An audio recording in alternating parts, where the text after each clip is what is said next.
Wait. Before we do, I need to freaking put on my noise suppression. Okay. I already have compression on an OBS. I'm leaving the fire team so I can just be in orbit. I put compression on OBS for you guys so you actually sound like you're in a podcast. Okay, do I sound okay? Me? It should, yeah. Alright. You guys sound fine, yeah. Okay, good. I put on some noise suppression because I've got 2 fans going and it is hot as balls in my room. I have an AC going. It's perfectly fine. I have my parents, and that's good enough. Give us a good intro, Sinoon. This might be the intro itself, but just give it. Hi there and welcome to KWTX. KWTD. KWTD. 77.7 points. Let's just not. 77.7 hello podcast people. This is Destiny. Hello fellow podcaster, the podcastees. Hello guys. Well, Hello, do we want to like actually come up with something? Later. No, don't worry about it now. I was gonna Anyways, say we should have come up with it sooner. We're talking about Gambit, aren't we, fellas? Oh yeah, we're on Gambit today. Yeah. A very hot topic, apparently. Gambit being Gambit For like 3 people. And, stuff about it, just in general. So if you don't like Gambit, leave. Goodbye. See you. Goodbye. See you next time. If you don't like Gambit, you're in the majority. So. All right. So I guess we should start. Well, hang on. For anyone that didn't. No one can see my screen. Pix did an absolute hilarity and left because we said leave if you don't like Gambit. Oh God There damn we it! go. It's All right. Thank you for doing that. Okay. Thank you for doing the meme. The funny green game mode. So, I guess someone start with like a hot take or something.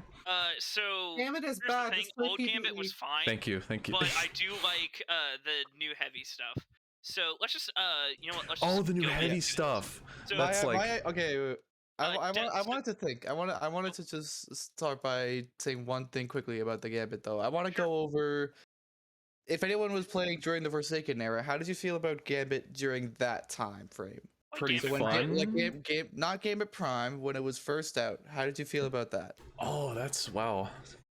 I thought it was pretty fun at the time. Like I enjoyed it just because it was new, and I was like, well, okay, all right, all right. I could be twice skilled at dredge and say these things, okay?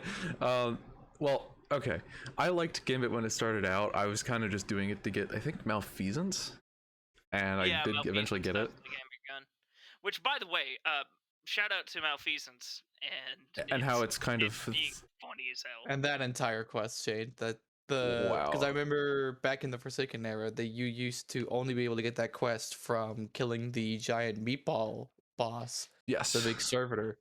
And yeah, one step of it was. Yeah, no, that's how you started it. Oh. If you didn't have that, you could not start the quest. So if that boss spawned, then you had to buckle down, like lean forward in your chair and make sure that primeval goes down. And we should also, I'm not going to divert into this topic, but that's when exotic quests are like actually really sick and pretty hard, and not Divinity. Okay, well that's a topic for another day. Well, so yeah, I mean, I didn't play around that time, but that does sound a bit better than what we have currently, which is just you play Gambit and you maybe get bottom dollar, and you the suffer. only people who care about bottom dollar are PvP people. Speaking of PvP, hot take: pre-nerf Deadman's Tale. Yeah.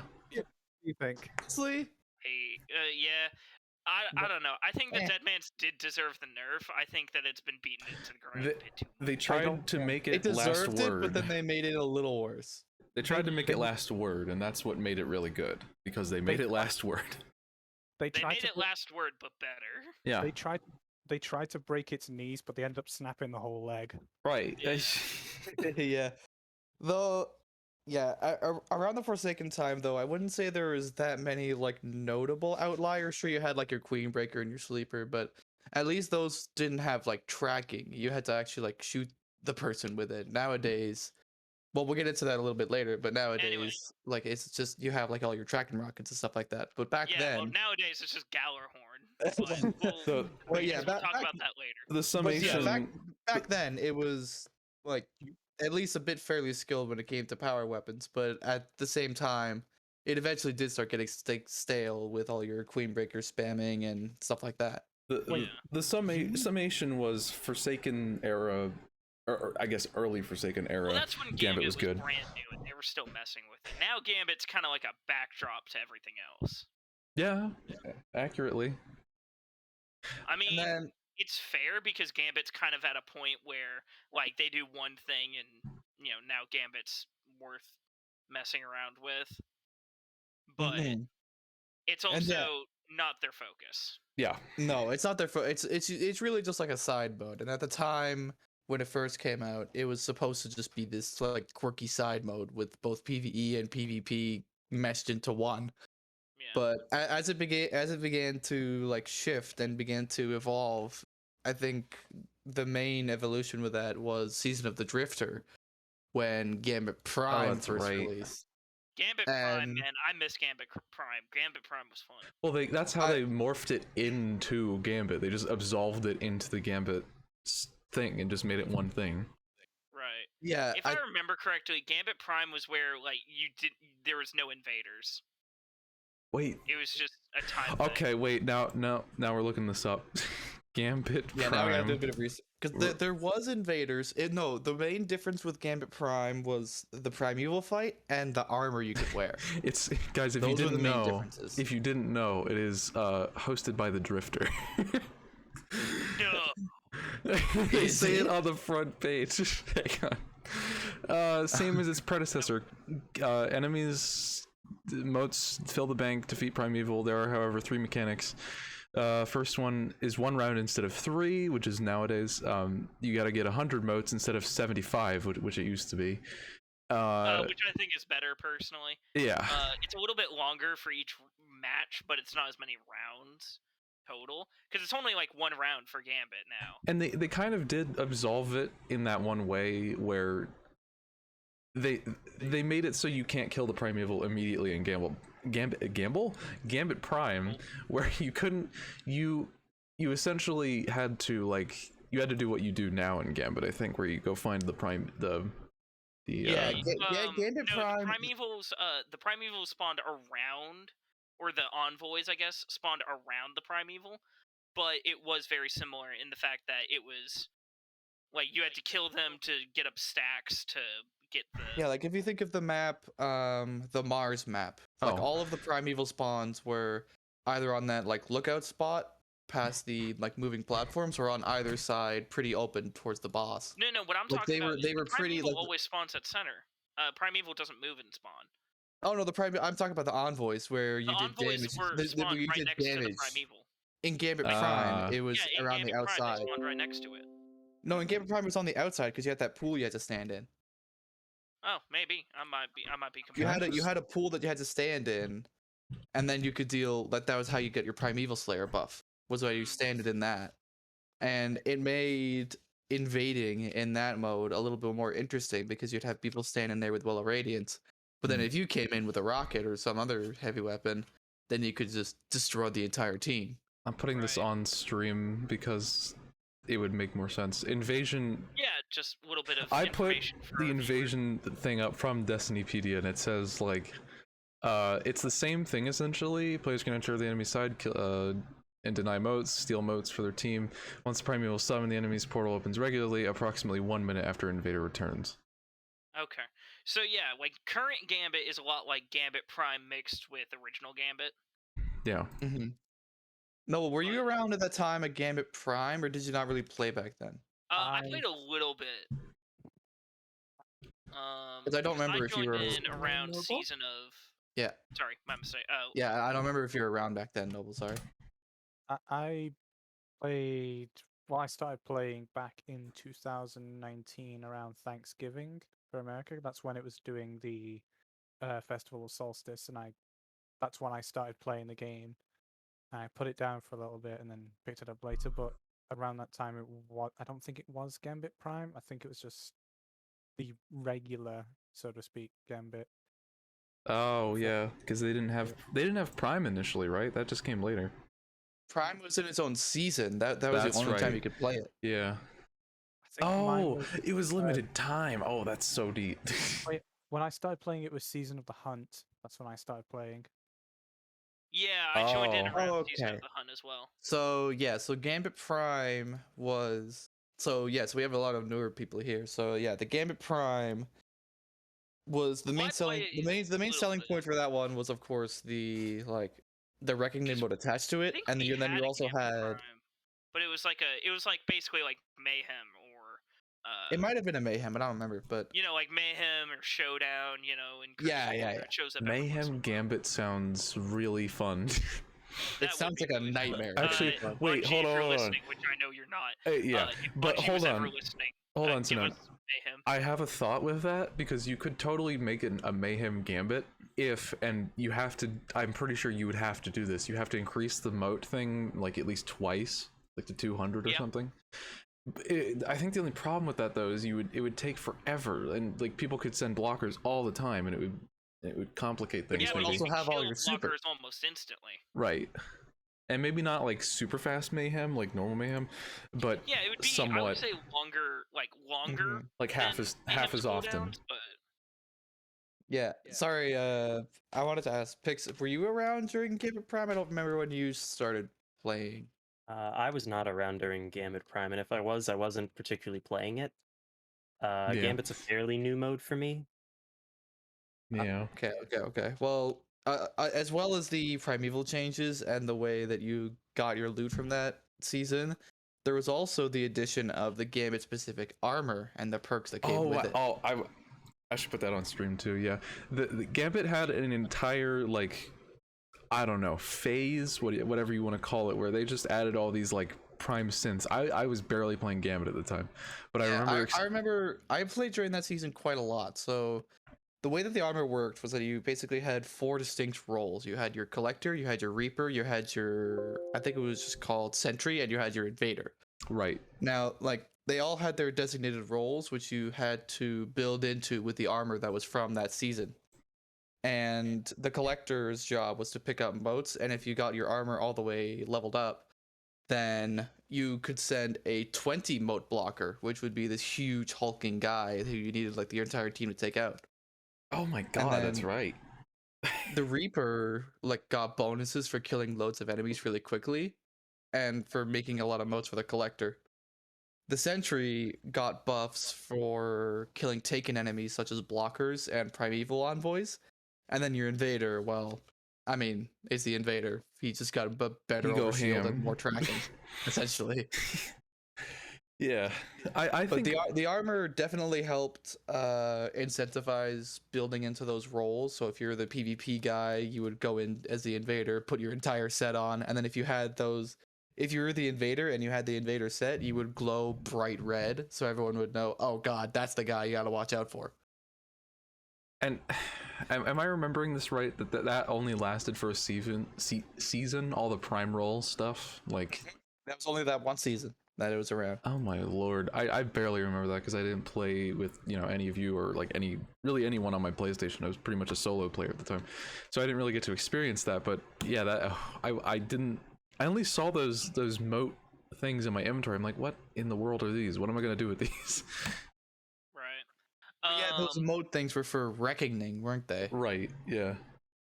And that was the other part of the season. And honestly, I'll be fully transparent here. I played more Reckoning than I did Gambit that season because it was just so fun to mow down a bunch of enemies. I gotta look that up too. Destiny Reckoning.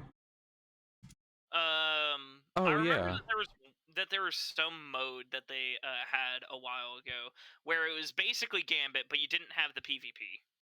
Yeah.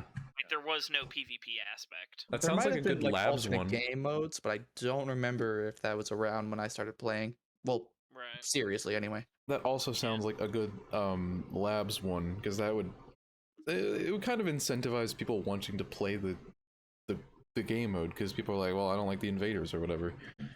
Yeah, and it would also, well, I don't know. I think that it was odd because Gambit has the challenge aspect to it that comes with PvP. Yes. Because you have to deal with people, and people are more irritating than NPCs. Oh yes, 100%. Yeah. It feels a lot worse getting killed by a Gallarhorn than it does being killed by a Cabal slug rifle. Let's just say that. Right, right.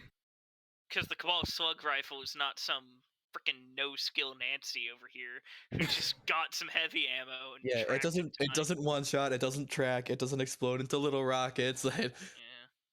But Anyway, yeah, so we're getting a little bit off. yeah, That little we'll bit probably off. talk more about that later, but Yeah, so what after else Gambit are we thinking of? I'm thinking so the transition after Gambit Prime, it kind of went into a bit of a lull phase where it was just kind of the same that it was before. Yeah. And then I don't exactly remember when they started iterating on it. It was probably more recently when they made big overarching changes. right. But after Gambit Prime, it sort of just became a little bit stale. Like I didn't play Gambit at all during that time. Well, it I think it was became around like Shadowkeep. the background thing that no one really cared about. Yeah. So like during Shadowkeep, they weren't exactly sure what to do with it. They were just kind of letting it simmer. And then more recently, they started making some huge changes to how it worked. Right. And I wanted to ask like how people feel about it nowadays with all the tweaks I and love the adjustments. fact Everything that has you can changed. actually use your heavy ammo. Yeah. My little tirade from me personally about heavy weapons and PvP. 90% of like casual play in PvP. I want to say casual. I know that a lot of PvP is the more like try hard people, but like 90 like if you're just playing Crucible because you need I don't know, you want uh The ornament pinnacle. for your shotgun, or you want your pinnacle for the week. You're not going to be that serious about it, so you're going to hop into a game, like you're going to hop into probably mayhem, and you're going to have fun there because you get to spam your super like a crazy person. Yes. Or you're going to hop into Team Scorched, which is the best idea, but you're not going to play the basic mode because the basic mode is full of the people who are trying super hard, the people who run Deadmans and Fell Winters and are running around with their with like Ophidian aspects or Foe Tracer or whatever or One-Eyed Mask. I think that's I don't Yeah, remember One-Eyed Mask is still or relevant. So. Stompies. Yeah. Stompies. Anyway, my point is that for those average people that are getting into those really hard matches, it's unfeasible to use a heavy weapon. Like And your then it heavy weapon doesn't became matter. feasible with the new thing. Yeah, and then you go into Gambit trying, like, hey, what if I use this heavy weapon against people? Well, you're not gonna. Like it used to be that you'd get like one shot. You get like one shot every once in a while, and then Easily, yeah. you would have to make it count. So you'd be using something like a tracking rocket. That's why I believe Eyes of Tomorrow was so good for what it was, because each of those rockets could insta-kill a Guardian, and you had 6 of them. So you could wipe out an entire team with just one heavy ammo if you positioned yourself correctly. Yeah, exactly. And but now it's kind of more like, hey, anybody can have a tirade with their heavy weapon in a more competitive game mode, and I think that's really great. And that did do a good thing. It is great, but it also brings its own issues with it, because if everyone gets heavy ammo, then even the people who are skilled with heavy and know how to use it will start using it. It and turns then if into they start Gallarhorn using warfare. Exactly. And I wanted to hear what everyone else thought about, how how negatively arguably affects oppressive. others. Yeah, how Noble and Pix feel about the heavy ammo situation right now, because there are some upsides, of course, because in PvE it's fun to blow things up, but there are also some downsides as well for the PvP portion of it. I'd say in PvP it's kind of a flaw, because it's just a kill button really at that point, because if you've got stuff like Galahorn or Two-Tailed Fox or an Ascendancy that has tracking, like Ascendancy has built-in tracking. No offense, just mentioning it. I just mean like an Ascendancy because it has tracking. That's what I mean. That's what I meant to say. But just any kind of tracking weapon, or even something that does take skill to aim with, but is just a one shot no matter where you hit, such as like Sleeper or 1K. Or a lot of linear fusion rifles sometimes. Yeah, like a lot of those weapons, it kind of takes away from. It kind of takes away from the skill aspect, and it just becomes a point and click adventure with a gun. That is a good way to think of it. It's a point and click adventure, but with rockets. It's Sniper TF2, but you're soldier. Yeah, and like of course there is a lot of fun. Huh? So like with direct hit? No, the direct hit doesn't do as much damage as a sniper rifle. Especially like, headshot damage, but that's not really our topic. Then again, like don't get me wrong, there's nothing more fun than just firing a rocket into the enemy team on Gambit, or when you get heavy ammo on Crucible and obliterate your opponent. Yeah, it's fun for the one pulling the trigger.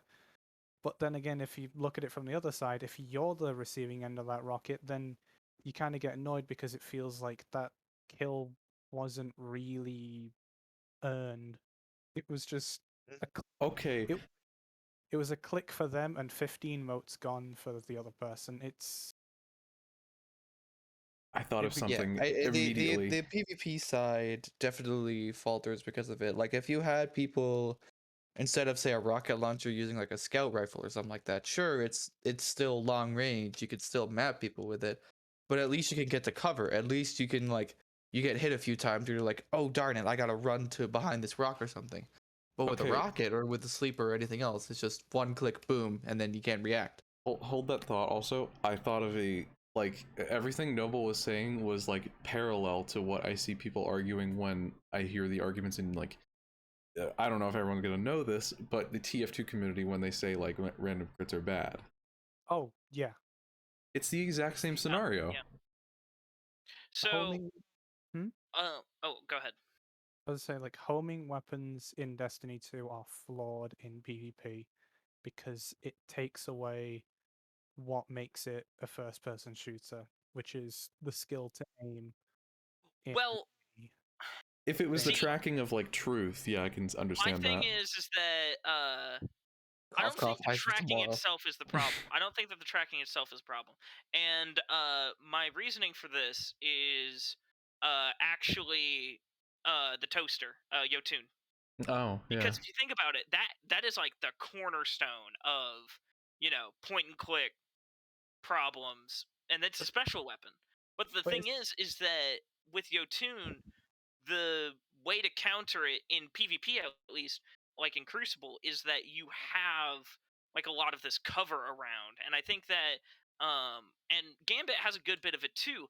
The problem that comes up with Gambit is the Gallarhorn, which is the main problem here. And the reason why this is, as I think personally at least, is because of those tracking rockets. Because the tracking rockets, I think, do half your health. Like, very easily. I think, like, if you get hit in the blast radius, though, the thing is, I don't see many people complain about the legendary rockets at all. Every single complaint that I've heard is a Gallarhorn this, Eyes of Tomorrow that, Sleeper this, like, Truth that. It's never been Ascendancy is broken. It's never been Hessen's Vengeance is broken. It's never been any of these other rockets. It's only these exotics, and I think that's the main thing to point out. It's not that, like, these tracking rockets in general are, like, ridiculously strong, because, well, if they're all strong, then why don't we see all Ascendancies? Right. Why don't we see all, like, other tracking rockets? But it's only Gallarhorn, and it's only these other ones. Right. I think the problem that mostly comes up is the fact that because these exotic heavy weapons are so good, because they're made to be good. Like, they're made for PvE, with the understanding that, PvP, you're not going to get that many. Mm-hmm. Like, PvP, the idea is kind of more like, oh, we can make these we can make these one-hit kills because, like, we only spawn it every 5 minutes, Like, we only spawn, like, one brick for maybe 5 people. Or 2 or 3 people every Crucible match. So, like, when you get, like, one person running around with, like, 5 swipes of their sword, so 5 insta-kills, and then everything's back to normal. No big deal. The problem that comes with Gambit is that the timer is so minuscule, because especially early on, Yeah. especially super early on, that when the invaders are really going at it, because most invasions happen within like that first little time stamp, I guess. You know what I'm talking about, where where you're really going through everything. The invasions kind of happen. Hang on, Sina. The invasions actually do. I noticed there is a pattern usually when a Gambit game is that close and everyone knows what's going on. Essentially, it just boils down to, if it's not unfair, or if it's completely balanced, people usually either bank around the same time, and whoever banks like second is usually awarded the watch it, you're draining moats, that whole thing, and they will probably get more moats of that, and then henceforth an invasion, because they can, there's more to work with, and then that invasion does happen like right then and there, because it's crucial to someone getting all of those moats wiped. So I think sorry. No, go ahead. Go ahead. I was going to add on to your point, Shows, how you mentioned like it's just the exotics. I think as well is because, like you said, the exotics are made to be good, and as well it's a lot easier to get a good exotic than a perfect legendary, because you can farm legendary weapons and it'll have this perk or that perk or this perk, but if you pick up a Galahorn, that Galahorn cannot change from anything else, so there is no way to make it any worse. It is at the top already, and you don't have to do any farming for it, so it's very easy to just pick up and get a 5k or something like that. Yeah, it's like a plug and play game versus a AAA title. It is the gold standard that legendaries try to get to, whereas an exotic is just I'm here already, look at me, peasants. Yeah, pretty much. So now that like all these heavy weapons have this sort of issue of being like readily available to everyone, which in PvE is a great thing because blowing things up is inherently fun. Like, who wouldn't want to blow up a bunch of like thrall with a rocket? But do you think there's any solution for the PvP side of things? Like, how could we make it fun for the PvE people, but also make it balanced for the PvP people? I do have an idea, and it's mostly based on the problems that I kind of stated earlier. So you know how I was kind of talking about how like a lot of your invasions are happening earlier in that match. Yeah. Yes. So like, because I think the current rules for Gambit, correct me if I'm wrong, please, but you get an invasion for every 25 moats that you dunk. I think. I don't know. I think it's 25 or 35. I can't remember. It's either 25 or 20. I know that they increased it since since they redid Gambit.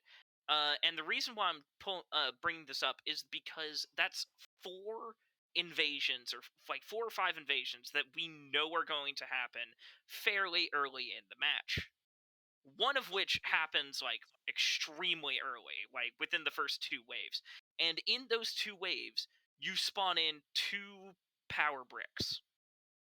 Like that will spawn, because about every single time, at least from what I've seen in Gambit, about every single time you go into a match, and like whenever you're switching areas, so whenever Drifter's like, oh, they're coming in at the depot, or they're coming in at wherever spot, a brick is spawning, and by the time an average team is done with that area, that power brick will spawn. So if you think about it, after the first 2, which is 2 power bricks, you'll probably get an invader. So that means that invader has 2 power bricks worth of power ammo to work with. They have a lot to work with already. Yeah, does that make sense to everyone? Yes. All right. So what I'm thinking personally, and this is just what I've thought about thinking on it, is what if we flipped the timing. Because if you think, because also later in the game, power ammo is a little bit more scarce. That is You true. have to use it on the primeval. Like you can't just use it off on you know, like you're using it on the primeval, you're using it on heavy blockers, depending on how you want to do it. Yeah, you're probably using it on the high value target as well. Yeah. Take that thing out. So my thought process is, hey, what if we changed it so that the higher, the longer the game goes in, the more power bricks you're spawning, because then that opening time when a lot of invaders are getting a lot of their bricks and causing the most problems, because most of the time those problems are happening before your primevals even spawned in. That is true. So my thought process is more like, hey, let's keep the idea of having heavy ammo, because heavy ammo is nice to have, and it's always a fun time to go off with Thunderlord or Gowlerhorn or whatever the heck you want to use, and let's put that at the end of the game where those power weapons are going to be even more impactful at that point in time. But then you're limited by the timer on the invasion portal from the primeval, because I think it's a timer when the primeval is out. I'm not 100% sure on how that works specifically. I think it would have to be, because I don't know if it's based on waves of how many envoys you've gotten. Right, it might be envoys, it might be other things. Oh, for the invasion portal during the primeval phase, you mean? Yeah. Yes. Yeah, I'm not exactly sure either. Yeah, that's why I was kind of like, all right, let's just put a pin in that. So my idea personally, and this is just this crackpot theory, is mostly just hey, let's switch these two so that you have more heavy ammo when you have more uses for heavy ammo than just killing other players. So would you say like maybe the first couple of invasions don't have half power ammo at all? Well, what I would say is after the first few rounds, how you're getting one every time you switch areas, I would say maybe change that to once every 2 areas. That's what I was also thinking. I was thinking of doing it just one half the time, and then it'd be like, not everyone will have a overabundance of heavy ammo that they can just whip out and be like, okay, here, I win, GG. Right. And also, now the thing is that this wouldn't be entirely limiting who has heavy ammo, because everyone would have heavy ammo on your team if you're setting it up correctly, because a good team is going to be like, all right, heavy ammo spawned, let's all get over there and grab the heavy ammo. Then you can use it however you want. You bring up a good point in that it would incentivize a good use, like not entirely like healthy, but just like a more balanced usage of that heavy ammo, because there is an abundance of it right now. I will say that as a matter of fact, because I can say from experience, like, as someone, I don't want to be like, as someone who's twice gilded dredgen, but as a person who likes Gambit and plays a lot of it, I pretty much grinded this season of Gambit just to, and a little bit of the labs thing just to get my 50 wins done. But in that time, I realized, oh my god, I could just get the heavy ammo and then just be ready for the invader. And just like, okay, no problem. I'll just wait, and then, okay, there he is. So, and he's done. So, there's kind of a lack of care, I guess, when it comes to, or I guess a lack of transparency when it comes to, like, when there's a invader, because it's just like everyone has heavy ammo, and it's not like a risk of, okay, do I want to use my heavy ammo on just a big group of ads, and then there you go, that's like knocking 10 seconds or like 15 seconds off, or do I want to use it for when the invader comes in because I have a really good weapon or something? Right. So would you say weapon. So I'm wondering about this solution as well. What if, like, at the start of a Gambit, like those first 2 rounds, like you mentioned before, what if those first 2 rounds, just those bricks that you got after each like front that you complete, didn't have any heavy ammo, but they only had special? I think you could do that. I would still do like the half and half. So like half alternate. of them, Yeah. like the very first one that you would get, I would say should not have heavy ammo, and then the second one should, and then the third one shouldn't, and then the fourth one should, and keep going with that. And then once the primeval spawns, keep the keep the time frame, I guess, but make it so that every brick has heavy ammo. Yes. Because Yeah, and I think that having the two would be fine though, because you still get heavy ammo from killing the what's it called, the high value target. Right. And I'm not saying remove heavy the other sources of heavy ammo. I'm saying that hey, you should have to work for your heavy ammo, because when you don't have working for your heavy ammo, you get people who spawn into a Gambit match and now they're running Gallarhorn and they've got. And I'm not saying that Gallarhorn's a problem. I think Gallarhorn's, it does what it's supposed to do. It's healthy. It's a good it's a good fit for Gambit. Like it's the problem that comes from it is mostly the fact that I could spam Gallarhorn in any invasion with barely a thought of will I need this later? And if you only have like two or three rockets, that's I guess like two, for example. If you only had two, you're kind of risking a lot because you're not sure if you can get a double kill with Gallarhorn. It is likely, but it's unlikely as well, because some people are really smart and they just split up. You have to deal with the fact that they're gonna have more heavy ammo than you'll have, because yes, you're dealing with 4 people as a combined total. Heavy ammo. Yeah. So anyway, yeah, no, my personal fix is more just hey, let's switch where the heavy ammo is most abundant to where it's most necessary, because later in that match, you're going to have so many more uses for that heavy ammo that it's all right, do I want a good DPS phase for the Primeval, maybe killing it now, or do I want to go on a tirade on the enemy team to, maybe try and stop their Primeval from getting killed? So, I feel like that's fair. Really good, really good points, everyone. Yeah. What would everyone else think about that though? Do you have any other solutions to the problem of PV, the heavy ammo situation in Gambit? Pix, do you have anything to add to that, or? Honestly, you guys hit the nail on the head in my opinion on that kind of stuff. I think a lot of the times it really is just you cycle from area to area and collecting heavy ammo, and before you've even gotten your prime, you've already got 4, maybe 5 pieces of heavy ammo brick. Exactly. And so it's just a no-brainer that I'm gonna go and use my heavy because I have so much ammo for it now. And I'm gonna get so much in just a second. Sinone made a really good point in that I didn't even think about this, but yeah, they should just, I don't know if they ever had special crates or I guess boxes of ammo, special ammo. They've never had special bricks. Where you don't really think about it, but the heavy crates also give you I think an average shotgun probably gets about 7.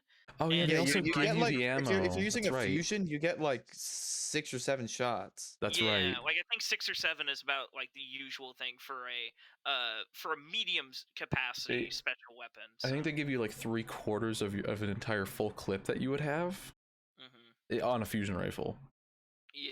Which is usually 5 to 7. Yeah. And usually special ammo isn't the problem.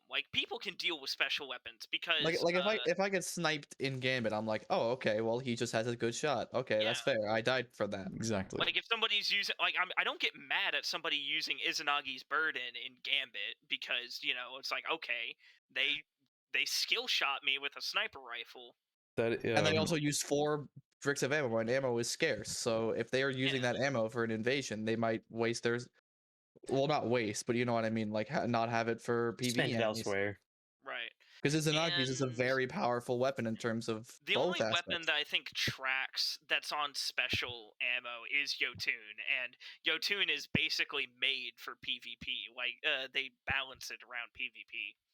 And plus, you can hear it. You can hear that ding noise from miles away. Oh yeah, the toaster ding. Yeah, the toaster ding. Yeah, okay. I mean, that's what it is. I It's was like a toaster. Yotun user for I don't know how long, but Oh yeah, it's just in and my brain. you'll know that like if you use Yotun in Crucible, you'll know from experience that it's like, hey, a new like someone who, like we said previously, you know, someone who comes into Crucible for their pinnacle or you know just for like a little bit of fun and doesn't really play Crucible, they're gonna get wrecked by Yotun. But a skilled player is gonna have a great time. They're gonna be like, oh hey, it's someone who doesn't know how to play the game, so they're using the crutch. Pretty much, yeah. I would use the same crutch, to so to speak, to just get through my Crucible matches, because I was like, if I want at least some, like a little bit of KD, because I suck at Crucible, then there you go. Yeah, but like, you know, Yotun, like its tracking and the other ways that they've balanced it is made for Crucible in certain aspects. Now in others, like, you know, causing burn, you know, exploding, that's The mostly shield for PvP for stuff. for some reason it has shield destroy it. Yeah, I don't know why, but it does have it. So I don't know why, man. But anyway, yeah, no, I just think that like, so if you have a lot of special ammo in Gambit, then you know, it's one of those things where they've already been balancing specials in Gambit. Well, no, specials in PvP lineups. They don't really balance the heavy weapons because it's kind of like, well, you know, you're not going to get it that often. It's Like the just like, balance that comes from it is from how scarce it is. yeah, and the so balance everything comes from how needs scarce to they be a are. one-hit kill. the heavy is like a first come first serve, and it's just like a go wild kind of thing. It's not really, yeah, you said it's not balanced like the specials, because to be fair, specials were extremely balanced way when people were still invading with like sniper rifles and, you know, maybe linear Right. fusion rifles sometimes, because the skilled people wanted to invade and it was just natural, so they just did it, and then there they were.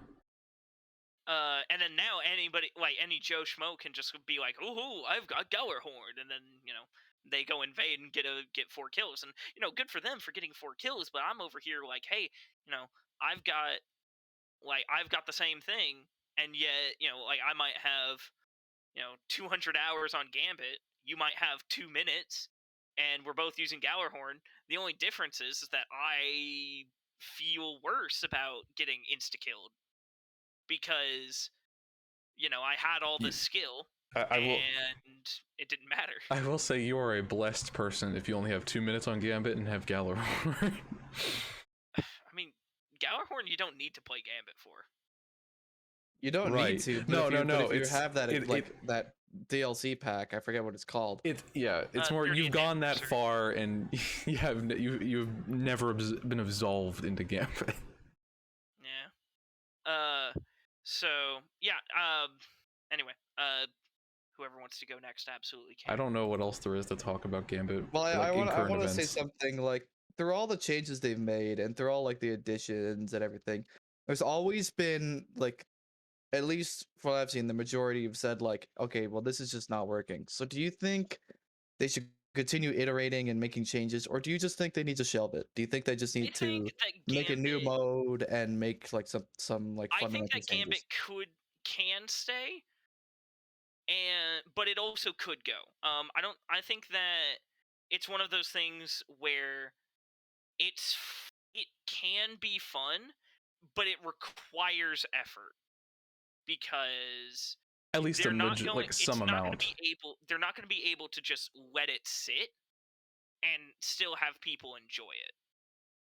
Like something needs to be happening with it, but it doesn't have to be a big thing. Like recently they had that invader thing where you know you had a lot of invaders doing different things, and you know it was just like, and it was really interesting. And I know a lot of people that went to go play Gambit because they were like, hey, I want to try this out.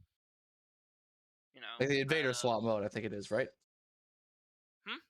The invader swap mode you're talking about? Invader swap. That's what it was called. Yeah. And I think personally that that's one of those things where like just a new mode every once in a while, like how Crucible has Mayhem, Showdown, Team Scorched, all these different things that kind of like rotate in and out to give the people who are not really into the game, the previously made stuff, something to try out and have fun with. I feel like stuff like that would really help out Gambit. So Right. like have Mayhem Gambit, or the Invader Swap Gambit, or maybe have or what's another idea? Or I don't maybe you know. have the Gambit mode where it switches what enemies you're fighting every time it switches places or something. I don't know. I don't know about you They're guys. also making the mode like the Moat Thief mode that's coming out soon. Oh, that's right. Yeah. I think that would be like, that's a good one. That's a good idea.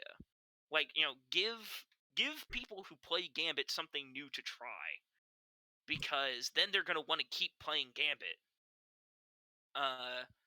And I actually do have another topic that we could talk about for Gambit. All right. If we wanted to I do want to get to the TWAB at some point though, so we'll don't keep it short, but yeah, I would like to hear it. We'll get there when we get there. Yeah. We will get there when we get there. Anyway, Are we there yet? what I wanted to mention mostly was the Gambit Weapons. Oh yes. So, like current or past? I would say let's go with, you know what? If you want to talk about the past ones, you absolutely can. Past ones were pretty good.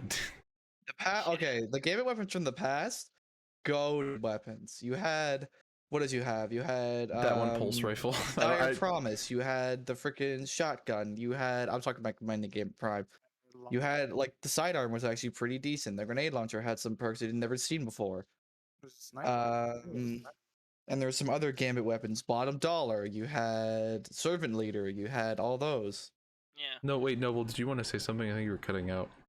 I was gonna say there was a sniper rifle like Long Tomorrow or Long Goodbye or something like that. Long Goodbye. Yeah, Long yeah, Goodbye. you're right. They had the I know there was also at a point when they were throwing out all those they're not throwing out, but giving out all those like pinnacle weapons that were specifically tailored to a game mode, like Crucible and Vanguard. The Gambit ones were the most balanced in my opinion. In a way, yeah. Like Hush weapons. was pretty balanced if I remember correctly. Right. Yeah, and while that one auto rifle was pretty good and 21% delirium was like just rampage on steroids, at least it wasn't like meta breaking. At least it was just like, okay, this is an option for this slot. I was gonna say, well, go ahead. Has there ever been a Gambit Exotic? No. There is. It's called Malfeasance. Oh yeah, that one. But that was like very, very early Gambit. So the Gambit Exotic, this is mostly for Noble and other new people, is a hand cannon that has poison and explosions called the Malfeasance. It doesn't have poison. Sorry. Oh, it's not poison? It's just, it does more taken damage mainly. It does more taken damage and it has explosions. Right. Essentially, like it deals 35% more damage to taken, and it also, if you hit an enemy 5 times, like those, like every shot that you deal in an enemy will stick in that enemy, and if you hit 5 shots at an enemy, they'll all explode for massive damage. Right. Which is this is a good note for the Gambit players who haven't noticed it yet. Malfeasance does extra damage to the invader. That is because right. the invader is considered as a taken when they are on your field. So if you want that information for something else, you might consider that. Now you do know why though, right? Yeah, because the because they were taken to the other side. Yep. Also, the portal that you go through to actually invade is taken. Yeah, it also Malfeasance combos well with Witherhorde, because anyone stuck with the Witherhorde goop on him is considered taken. I've heard that, yeah. Yeah, that's a very interesting combo, but it's, in my personal opinion, it's a little bit diminished by the fact that you need another person to activate it. And right. Witherhorde is already so good, you don't really need Malfeasance to make that good. Yeah. Circling back to your point, though, I'd say that the weapons were definitely kind of a standout. Like, the ones that they have added, there's been a few that were really sought after. Like, I wanted to personally mention a few ones that I've just been having a great time with. There's Trinary System, which is the solar fusion rifle. I picked up a role on that one with Demolitionist and Ambitious Assassin. That thing slaps so hard because, well, one thing is that I noticed this while I was playing with it. Special Demolitionist weapons give you your grenade back in like 3 kills. Extremely quickly, yeah. Yeah, compared to Demolitionist primaries, which take, I think, closer to 10. I haven't really spent the time to really which is put away depending on like, the special, it's kind of just tailored to what it does, and if it's a really if it's like an ad clear special of sorts, then yeah, it's like really good. Yeah, so that's why I was like, oh my gosh, this fusion rifle is so good, because here's the thing, if I got 3 Thrall coming at me with that fusion rifle, I just fire one shot, wrecks all of them, then I reload, I get my Ambitious Assassin and my Demolitionist. Yep. So, it's a very good roll. I also wanted to point out Bottom Dollar, you know, the classic high damage, high range hand cannon. Got some good rolls on that, like Subsistence Dragonfly. It also has like the best sound design ever. And welcome, Plaz. Late entrance. And welcome, Plaz. Bottom dollar of the podcast, Plaz. I'm kidding. Oh, I gotta add his name back. Hang on. Wow. You guys keep talking. I gotta add his name back. Right. All good. All good. We were just talking about the weapons on Gambit, so. Oh boy. Yeah. What do you? Hold on. Let's. Me and Plaz are kind of like the grandfathers, I guess. So let's start from the beginning. So very beginning of Gambit, did they have? Was it just the weapons that were like those, like that one pulse rifle and? There were a couple of weapons. There was a few actually. There was a few. There was a couple of weapons that just stood on top of everything else. I think the Truth was namely. Yep. I'm talking like when it first came out. Like there was Truth, which was a pretty decent that thing 180 slap. There was Truth, but surprisingly at the beginning, not many people used it. It was linear fusion rifles still. It was only towards the end because that's when Season of Opulence came out during the year. But then after Season of Opulence, you had Beyond Light, and then everyone was using Stasis. So Titan just got like power creep. Truth just got power creep. It was just, and then also got Sunset. So. Simply outdone. Well, Truth is an exotic, so it didn't get Sunset. Oh, Trust, that was it. Trust is what you're thinking hand cannon. of. Yeah. You've all been saying Truth. So. And correct me if this is wrong. Was Breakneck one of those other Gambit pinnacle weapons? Breakneck was the Season of the Forge pinnacle weapon. I'm surprised you know that. I forgot it was Season of the Forge, but I knew it was that time frame. That was a long time ago. Because I used Breakneck like all the time. Same here. That thing slapped very hard. By the way, quick note: I'm still disappointed that this season's pinnacle is as bad as it is. Reckless Endangerment. I have yet to even get it. I thought it was just like a normal shotgun. Just to say that you're not missing much. Yeah, I'll mention a little bit on it right now. I had to use it for a little bit to get 500 kills for gilding my Deadeye, and I'm gonna say that I regret messing with it because it is so painfully slow for a lightweight frame. Upon inspection, it just looks like a normal shotgun. It is, honestly, in my personal opinion, there are normal legendary shotguns that easily outpace it.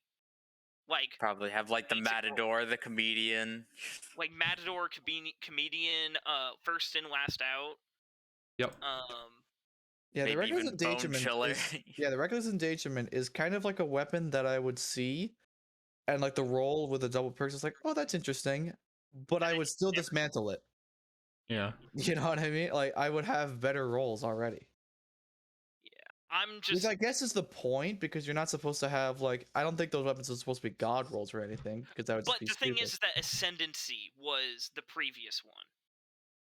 True, and Like that one was good. Like we had Ascendancy, and then I think the one before that was we had Adored. We had I want to say. And there was even one during the linear fusion meta, Ascendancy was still okay. Yeah, and that was because, Ascendancy came with all of these great damage perks. And I know Explosive that they don't want light to make. and swords. I know that they don't want to make it so overpowered that there's no reason to use anything else. But At the time, Squash- explosive light was only on one other weapon, and that was the Wendigo. right, It was and on the also Wendigo, yeah. it's worth noting that I feel like they could have given it. I personally would have loved to see more reload mods on there, because the best way to run it right now, as far as I know, is running perpetual motion swashbuckler for PvE. Yeah. Perpetual which is motion is okay in PvE, but not really. PvE perpetual motion is better than the other option, which I Was it a believe snapshot? is steady hands. Oh, steady hands, right? I think swashbuckler and snapshot are on the same thing. And quick, just question: why would you ever want snapshot on a shotgun? Sorry. I just I had a like one of those memories in the back that's been in the back of your cobweb part of your brain for like 10 million years. I suddenly remembered exit strategy was a thing. And wow, that thing! It was like escape velocity, except it just went hard, and it was amazing. Yeah, those weapons were pretty standout, to be honest. Like I wouldn't say there was any duds. I mean, there was a few like lesser used ones, like the sidearm wasn't like it had the problem of being a sidearm. Yeah, but otherwise the Shout weapons out to were my all Forerunner pretty good. Forerunner. I'm talking about regular weapons. Not I legendaries. know. Don't you mean foe tracer? Bro, that's only you. not- You're the I only know. one. No one cares about Foe Tracer. I'm sorry. No one has since it came out. Like, it's literally a poor man's. It's a poor man's. Ace of Anything. Spades. Also, 21% delirium was like 100% fun. Oh, it was amazing. I loved it. Yeah. But anyway, the machine gun thing. All I'll say on 21% delirium, machine guns lose their thing for DPS sometimes, but like they're just the king of like everything else. Yeah. Currently using Thunderlords a lot, and I love it. Yep. Because can't wait till that machine gun buff next season, and I'm boy. so hyped for that. And that's a very nice segue, because we need to talk about the TWAB soon. Yeah, let's TWAB. go on to TWAB. No, this is a long one. Well, we I read through it in its entirety, so. We don't need to cover every little detail, but I do want to cover some of the main beats. Plez, be our like librarian. Yeah, so let's go through, like, because you read the whole thing, so let's see. Obviously, like, if there's unimportant stuff, just you don't have to talk about it. Okay.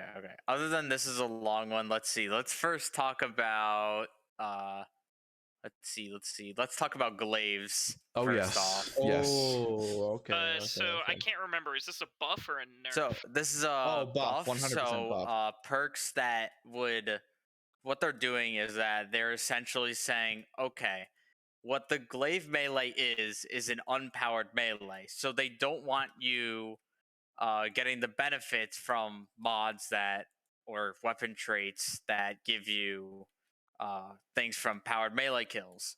But they also still want to give you the perks of unpowered melee kills. So things like Swashbuckler, which increase the damage of your weapon, should now work on Glaives. Yeah, and that makes sense. Like, exotics that give melee bonuses should give that to Glaives. Each of the individual exotics also got their own individual buff. So the Hunter's Glaive that chains lightning got its pretty much a flat damage buff and a range buff as well. 4 change 4 chains to 8, I believe. Oh man. Yeah, that exotic hunter one was so bad they tripled the damage of it. And let's see. Warlocks got better tracking on their healing. Titans can actually now use their bubble shield as like an actual bubble. So Helm of Saint 14 will proc with the miniature bubbles you make. That is sick. And will also give you a full overshield like a normal bubble. However, I do not believe it will give you weapons of light. Yeah, it says it gives you void overshield, so I think it regenerates over time. It's not like you go in and get full overshield. Quickly pull up the TWAB. That way I can double check this. Just as a let's see. Now I have to find it. So let's see. So we're talking about the exotic glaive. Exotic glaives. Gain void overshield and Helm of Saint 14. That's the only ones it mentions. So it will probably not give you weapons of light. I would imagine not. Because that seems kind of crazy. The Bungie it did not give you weapons of light at the start. I think that's a good call because the Titan Glaive is mostly made for defense. So it would not make sense. Completely fine by me. Yeah. The Warlock one got better healing on the turret, the tracking anyhow. The tracking, I don't think the tracking got hit. It says increased speed and acceleration, so I would bunch that up in the tracking department. Oh, okay. It heals you better. Hello, tracking department. Yeah. So overall, the glaives definitely got a big buff, especially the exotic ones. So I'm kind of looking forward to actually unironically using a glaive when it comes out next season. Okay, so next we can move on to the airborne combat of various weapons. This is going to be nuts. Airborne combat changes. Okay. So Warlocks will most likely dominate this area with their Wings of Sacred Dawn. As a Warlock main, I can definitely state use Wings of we are Sacred going Dawn to mess you up. God, Wings of Dawn getting buffed because everything's airborne now. But you also have Heat Rises, Wings of Sacred Dawn, 100 airborne accuracy. Don't even get me started on Skyburners. Oh, Skyburners, man. Okay. What did you wait? Hold on, wait. What did you say, guy? I'm a Warlock main, but I, in the beginning, was a Solar Arc main, and I've been basically staying Void. So hearing that Wings of Sacred Dawn and everything being airborne, I'm over here going, finally, I too can be. I could be a bird. Apache helicopter, just going. Okay. AC-130 inbound with your bloody Skyburners up. Beautiful. That's what I've got to say. I'll just an Apache attack helicopter can actually be an Apache attack helicopter.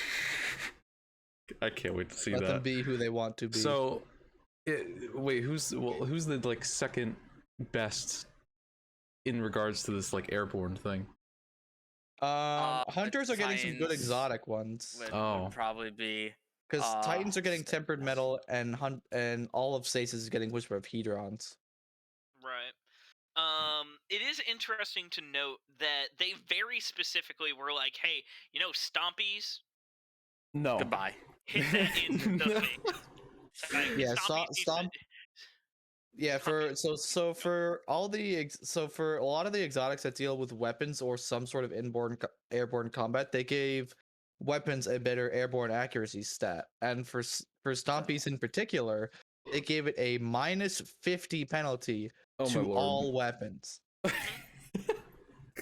will mention that we also have some weapons are actually hand tuned, and some exotics are also hand tuned to have different airborne stats. Yes. So for most weapons, you'll be sitting in the 20 range. General margin. There's a general margin on the TWAB, but I'm not going to list them because that would take forever of every individual. Go ahead. So you'll have to look at that yourself. Unfortunately, we do not have the time nor the breath. I would like to mention a few things from the exotic armor tab of what they're putting on as buffs. Specifically, I like to note Foe Tracer. is giving everything that you have a 20%, plus 20 buff, Oh. which is very interesting. That is Maybe only some on people actually low use that health exotic. combatants. On Foe Tracer? No, Yes, I'm talking about the airborne thing. Oh. Wait, I is I that would on the low imagine that'd be on low health enemies because it that is might how be, said exotic works. We'll see on that because it might just be like a passive buff, which might buff Foe Tracer a good bit. Another one that's worth. If there was any exotic, I would put that on though. Knucklehead Radar. Yep. Fair. I also another thing worth noting, and this is because I like coming up with some with ideas. It does say that we are getting a fusion rifle based exotic, and Oh. reason why I say this is because there is a redacted fusion rifle change in the airborne section where it says redacted plus 30 to fusion rifles and linear fusion rifles. So, and yeah, I since they were think going over personally- all exotics, then there's going to be something to do with fusions or linears. So, and also it's worth noting that there is a exotic weapon that is also redacted that has a 29 airborne rating. And it's kinetic. I think it was kinetic in that. Or was it kinetic, or was it just a weapon in general? It just says a weapon. It's redacted. Oh, okay. I thought it was kinetic. Okay, so we can probably do two things about this. So either they are both the same weapon, or one is from the dungeon next season, and one is the seasonal weapon for the next season. Here's my bet. Do you want my bet? Tell it. I bet that our next update will give us a few new exotics, and one of those. So I bet we're gonna get 3 new exotics for armors. You know, 1 Titan, 1 Hunter, 1 Warlock. And the reason why I think of this is because I think Warlocks are gonna because get that's been the pattern for the last couple of seasons. Yeah, which is true. True. That's what they've done this whole time. The reason why I say the other two is because I think that the Warlocks are going to get their only weapon-based exotic. Oh, true, because Warlock does not have. Well, wait, no, excuse me, that was they a have bad one. Because hold on, don't they have Fadian aspect does not count because that's an all weapon. No. Specific weapon. The helmet with death throws is all. See, the thing is that no. I mean hang on. No. I mean the one that does energy weapon. Energy weapons give you more super. Specific weapons because you think of of exotics like Peacekeepers and right. The Mechaniers Trick Sleeves and Lucky Pants. Those are all weapon specific. Yes. Warlock has not had a single weapon specific armor ever. So that's why I'm thinking that we're going to get a Warlock based one, and then I'm saying the other two are going to get one because if Warlock's getting one, the other two are. And I bet that exotic weapon is going to be a fusion rifle from the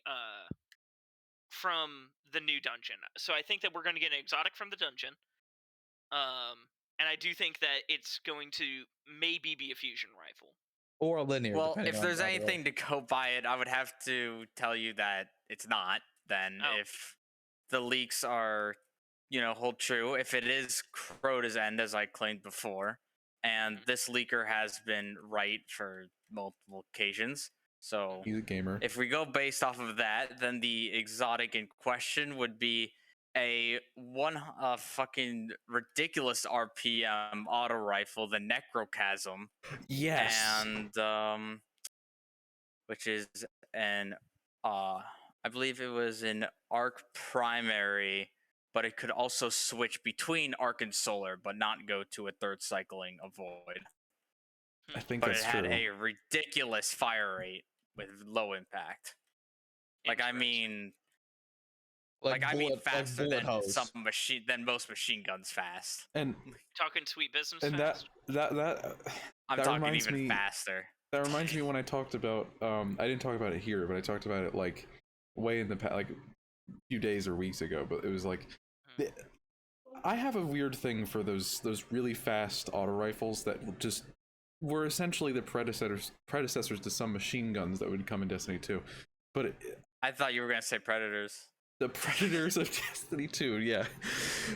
No, those really fast auto rifles that had like 60 bullets in the mag, and then it would just go, and you would just unload. Man, I love those, but they haven't really done anything like that in a long Crate time. is a good step in that direction. Yes, Crate is. I think there was also I remember seeing somewhere like a Trials weapon that did something similar. But I don't know. Maybe I don't know exactly, but yeah, there's definitely a lot of changes coming in terms of that airborne accuracy thing and all the different things that they're trying to do and spice things up. But I think there's a lot of other notes in the TWAB. I remember they talked about flinch resistance, but that's mainly like PvP related things. Yeah. Right. Yeah. Which is interesting because I just messed with through- resilience recently. Yeah. And it is interesting. I don't want to go over it too long because it's not really that big of it. It's not really that important, but it definitely is interesting that we are getting a way to actually build into flinch resistance instead of just like, oh, unflinching mod done. Yeah. Moving on through or do you want to keep going? We'll have new PvP maps. I believe we get 2 new ones and 1 returning from Destiny 1. I don't think it's all going to be next season though. Mars, next season. I think the next season will probably, with Mars's return, since we have that, will probably be one of the Mars maps from Destiny 1. Oh, I vaguely remember one like that. It was like I think a Rubicon. I think it was called. Let's do a little. I think it's something else. Let me do a little Google search. My brain. I'm totally brained. I just typed in Rubicon.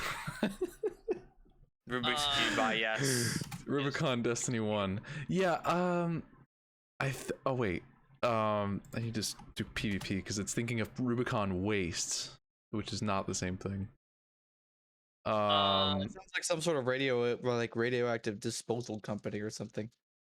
I don't really want to go too much into the PvP stuff unless Chills wants to, because I mean, we don't have to, because I know like I'm really the only one who does PvP somewhat like seriously. I mean, I know enough about PvP to be able to put some thought into it. Yeah, I play it quite a lot. I'm probably the only one who does like trials. Right. So like I do trials, that just only when I want to.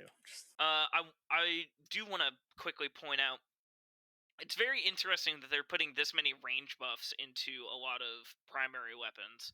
I mean, it's nice, but I think that what they're really trying to do is separate, like, because I understand where they're coming from with the auto rifle change. They do not. The last thing they want is to get an auto rifle meta, because that happened one season and it was abysmal and everyone hated it. Standard Destiny 2 and the Red War. Gnawing Hunger. Gnawing Hunger was ridiculous. Gnawing Hunger. What was the other auto rifles? It was the 600. So it was Suros Regime, it was Hard Light, it was Gnawing Hunger, Galliard, and there was a few others. But that meta is something that they're never going to go back to. So I think that small range bump for autos keeps them in their niche, but doesn't make them so dominant that they're like, oh my god, we need to be running an auto rifle. Right. It's under a meter of damage fall off. Buff. Well, still, that definitely makes a difference when you take into account zoom, because that will magnify whatever the range is. Right. I think it's mostly interesting that it seems like they're messing with a lot of submachine guns, which I thought was interesting. Just in general, because it's interesting to note that they're putting more emphasis into the submachine guns, specifically with like changing zoom values and increasing the damage fall off. Oh yeah, because one of the I think Shiora was the one that got targeted the most, and that thing was ridiculous. Right, like Shiora got moved down one range, and then which doesn't seem like a lot on paper. Like it only got down by 1 zoom, which is like, okay, 1 zoom, whatever. But in terms of like, if it was just by a meter range, then whatever. It's like just the most whatever change there is. But if you're talking a meter zoom, that could mean a world of difference in terms of like submachine gun range. Right. Let's So let's move on from the PvP stuff. Bungie is buying Fortnite. No, I'm just kidding. Shite. Let's talk about what Sony we is think acquiring of, Epic the Games. heavy weapon buffs, the heavy weapon changes. Ooh, I'm just going down yes. I'm just going down the TWAB, honestly. Did we? So machine gun buff. Machine gun buff. Oh yeah, machine gun buff. Yes, big yes. I know you've been frothing at the mouth to talk about this. Ooh, yes. So we'll let you take center stage for this one because I know you have a lot to say. yeah. I'm kind of disappointed that Grand Overture is not getting the damage buff, but I understand why. I love the fact that we're getting a damage buff for machine guns just for those bigger enemies. Like, even if it was just the boss buff, that's so nice. Because machine guns right now are kind of just, and I've been messing around with them recently anyway, so great timing on that. Machine guns right now are the primo ad clear heavy weapons. But the problem is that if I'm using a heavy weapon, I'm using it on the boss. Or at least like half of it, or most of it is used on the boss. I want to use it on the boss because, my other weapons are not going to be doing as much damage unless I'm running Divinity, which is what's mostly being run now. Well, yeah, because it's always been a good option, but yeah, I must have made a mistake. The Necrochasm was arc damage. I think I was thinking of a different weapon that switched between arc and solar. Yeah. I see. But it is arc, and it has an RPM of 900. Oof. Yeah. So very excited about this machine gun buff. I'm really excited to see more of raid. To give you a perspective of how fast this gun is, Sweet Business is 360. Max speed? Yeah. Max speed. Wow. Wait, max speed 360? Really? Yep. The submachine gun from the newest raid is also 900, but this is so just imagine just a auto rifle with basically low arc damage, primary slot, just 900 bullets coming at you. And it also has an elemental burn just built into it. Oh, and also infinite ammo now. That means that all enemies, infinite ammo with the Necrochasm. And Necrochasm existed when infinite ammo was just like a twinkle in the eye of like a Bungie dev somewhere. So I don't know if there would be change there or not on just the Necrochasm thing, but like, no, I think it would just be doing low damage but high rate of fire with auto rifle stuff. I think that'd be fun. And it also has, as I said, like an arc burn built into it, like Zalo's Supercell, aka the predecessor to Risk Runner. Yes. Yeah. Rest in peace. That's it. I think we'll have to see on that because that will be interesting. So moving on from the machine gun buff, which still very excited about that, but let's move on. The sword change, it's like one sword. I don't think it matters. Which sword even is it? Sola's Scar, which I don't even know what that is. I don't remember. Just like a UI change, and that's it. No, Sola's Scar has a better charge rate now. We'll be getting a better charge rate. Let me actually pull it up on my weapon, see if I can figure out what it looks like, just to get an idea. Let's see, Sola's Scar. Oh, Sola's Scar. Okay, Sola's Scar is basically Temptation's Hook, but from Trials. Oh. So it's like a caster frame sword. So it just like shoots out one big beam instead of like a sword. It also has an adept version. Moving on from the sword weapons, let's talk abilities. Here we go. This is gonna be a good one. Well, we've still got a lot of weapons, but yeah, let's go with abilities. Sure. Yeah, sure. The thing is that we don't have all day to talk about every single weapon change here. This is a really big TWAB. Yeah, yes, there's a few weapon changes that are definitely worth noting, i.e. the machine guns. But then there's a few other ones that are just like, some of the weapons later, but ability changes. Let's go. Axiom Bolt base cooldown increased from 91 seconds to 125 seconds. Titan's Barricade's base cooldown when the Bastion Void aspect is now equipped is now 82 seconds up from 53. And so now it matches with the Warlock's Rift. So now they'll have around the same cooldown. Right. Offensive Bulwark now provides 60% less bonus grenade energy regeneration in PvP game modes. It's only PvP, so we're good. Whisper of Chains is a 15% bonus damage resistance against players when near Stasis Crystal, down from 25%. Only However, this is only PvP. It's unchanged in PvE. Renewal Grasp, while equipped, Renewal Grasp increases the base cooldown of the Dustfield Grenade from 62 to 152 seconds. Over double, yeah. The outgoing damage penalty applied to player victims in the Renewal Grasp is reduced from 50% to 20%. Unchanged in PvE. So I'm just gonna go through a few of those. Honestly, it seems like abilities got a big nerf. Only those though. Though I only those at the like, base. So if you're built around, say you like me, I have a hunter build that's around the Renewal Grasp. It won't affect me as much since I am built around grenades anyway. Right, and yeah, like that 152 seconds is not gonna matter when you've got like a special demolitionist or or anything like that. Yeah, or and anything that's based around grenades. You're already getting it back in 5 seconds. yeah, though definitely want to mention. I think they also mentioned it that they didn't add in the TWAB, but they're doing a Loreley change at some point. So like that one helmet that gives you your sunspot on a barricade cast, a Loreley Splendor and helmet. healing from sunspots. Yep. Yeah, they're gonna change that with the next hotfix. Well, not the next hotfix, but with the next season. But in any case, the ability changes that they listed in the TWAB are definitely good because Axion bolts were good, but but as soon as you started stepping into PvP, they became so good that like every single round people would open up with an Axion bolt and you would always see them freaking spamming Axion bolts. Sometimes you'd even have a stack of like 3 Warlocks and they're just like throwing Axion bolts because 2 of them can kill a person. Yep. Right.